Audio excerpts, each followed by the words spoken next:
The field poll finds Trump in the lead, 39% to Ted Cruz's 32%.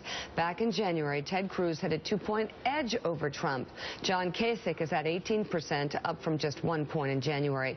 But Trump is at a regional disadvantage since California divides its delegates by congressional district, and in heavily populated Los Angeles County, which contains parts of 18 districts, Trump is losing to Cruz by 11 points. You know, it's fascinating.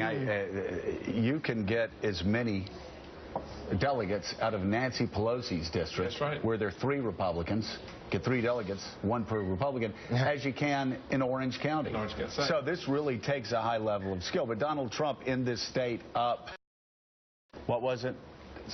17 points since the last poll, so certainly it looks like he has some momentum. This is the key thing, and you hit on it, Robert.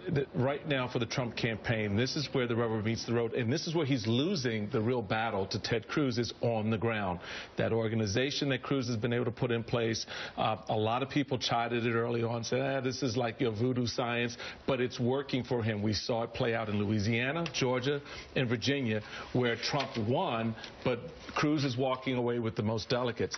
California is going to be that one shop for him where he's got to get on the ground. He's going to have to spend the money in order to compete in those congressional districts. The thing is, though, I don't think does Ted Cruz have the money to run ads? He's already put the organization in place, though. No, I'm just talking about, when we're talking about moving those numbers statewide, you talk about New York State and California.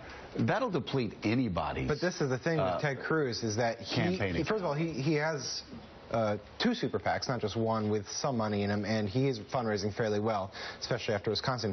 But his strategy is kind of a clever one, which is that he doesn't actually have to go for the 1237 delegates, right? Like, that's not the end game for him. He just has to make sure that Donald Trump doesn't get the 1237 delegates. And so, for him, he can strategically go into different congressional districts in California to make sure that Trump doesn't have a queen's. So it's just like all of his endorsements. And then, when it's all done, you go to these committee meetings, these state party meetings, you stack the delegates in your favor, you run the rules committee at the RNC convention, you set it up so that when it gets to the floor, you suddenly have the votes. It's not all right, Mike Barnicle, jump in. Well, Bob Coster, as usual, put his finger on a critical element of both Trump's campaign and Cruz's campaign, actually, in California. California is so different from every place they've been campaigning thus far. California has five major media markets: San Diego, Los Angeles, San Francisco, Sacramento, Fresno, the Inland Empire. And it's going to require an expenditure of money to get on TV. You can't just do free TV the way Donald Trump has been existing and surviving and prospering thus far. You're going to have to raise a lot of money to be on TV in order to get those votes to get to the delegates.